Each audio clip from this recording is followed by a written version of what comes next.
Recently, rumors of a merger between action figure conglomerates Hasbro and Mattel have surfaced. As reported by Bloomberg, representatives from both companies have refused to comment on the matter. This has stirred concern within the $19.5 billion toy industry for fear of a monopoly being created. The reason being is that both corporations handle immensely profitable brands. For instance, Hasbro distributes both Star Wars and Marvel products, which produce $6 billion in retail sales, while Mattel handles properties from DC Comics, which grossed $2.1 billion in 2015 alone. Local action figure collector Joe Steiner gives his input on how this will affect the action figure community. In recent news, it was revealed that Hasbro and Mattel are trying to work out a merger. How do you think this will affect the distribution and the way that they market themselves towards the audience for collecting figures? Well, Hasbro is known for making both Marvel and Star Wars figures. They obviously have a license with Disney. And Mattel is more known for their DC figures, and whether it be TMNT or other licenses like that.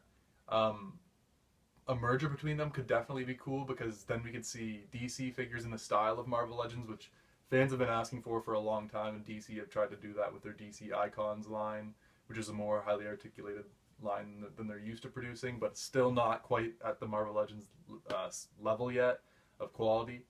But anyway, I think this merger would definitely impact distribution, because if you go to a store like Walmart, you walk into the toy aisle and you'll see half a dozen Marvel Legends and Star Wars Black Series figures, but rarely, especially in Canada, you don't see a lot of Mattel figures, even at places like Toys R Us and specialty and comic shops, which often carry all these Marvel licenses, all these Star Wars licenses, but not really Mattel. So I think if the companies did merge, I think it would kind of create a newer market. If the rumored merger comes to fruition, it will affect the way action figures are distributed and purchased.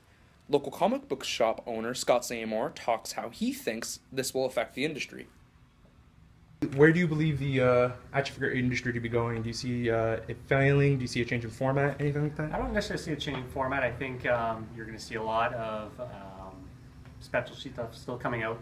What you'll need to see is, though, the manufacturers coming up with an idea, a way of keeping costs down on figures. Because if you start getting to the price point where you're paying for half a statue with one action figure, you'll start losing fans.